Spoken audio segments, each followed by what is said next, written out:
ভিডিওগুলো তো দেখিয়েছি কলেজে গিয়ে কী কী করেছি, আর এটা ছিল লাস্ট পার্ট। কলেজের ক্যান্টিন থেকে খাওয়া দাওয়া করে বেরিয়ে আমরা গেছিলাম সবাই মিলে একটু কেনাকাটা করতে স্টাইল বাজারে। যে হচ্ছে বাচ্চাদের কালেকশন, মানে ছেলে মেয়ে দুটোরই কালেকশন ছিল। ওপরে ওমেন্স কালেকশন আর মেকআপের কালেকশনও ওপরেই আছে।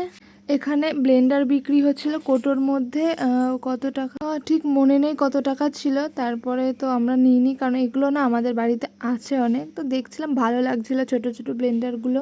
সত্যি কথা বলতে ওখানকার কালেকশন একদমই আমার ভালো লাগে না, মানে মাঝে খুব টুকটাক যদি ভালো লেগে যায় তো এই টপগুলো ভালো লাগছিল, কিন্তু প্রাইস অনেকটাই ছিল আর আমার গায়ে ছিল না। এই টপগুলো না আমি অনলাইনে দেখেছি মিশোতে আর অন্যান্য ওয়েবসাইটে। মনে হয় এই ড্রেসটা পরে কেউ ট্রায়াল দিয়েছিল, এই কারণে না বলে গেছে আর অনেক বড় ঢোলা ঢোলা লাগছিল। আর আমরা এখানে যাই ফটো তুলতে ট্রায়াল করতে, তারপরে তো ট্রায়াল রুমে ড্রেস নিয়ে চলে গেলাম। এই যে টপটা নিয়েছিলাম কোরিয়ান টাইপসের টপ, আর আমার বান্ধবী যে পাশে হোয়াইট কালারের টপটা নিয়েছিল ওটাও নিয়েছিল, কিন্তু ওটা ওকে পরিয়ে দিয়েছিলাম। তারপরে তো পরে আমরা ওর মধ্যে যা হাসাহাসি করছিলাম, কারণ কি বাইরে লোক ছিল আর আমরা ছবি তুলছিলাম হাসাহাসি করছিলাম যাতে শুনে না নেয়, তাই বলছিলাম চুপ। আর হাসতে হাসতে তো আমি মানে ট্রায়াল রুমের ভিতরেই পড়ে গেছিলাম, সবাই এত হাসাহাসি করছিলাম। আর আমরা কোথাও গেলে কাউতালি করবো না, এটা তো হতেই পারে না।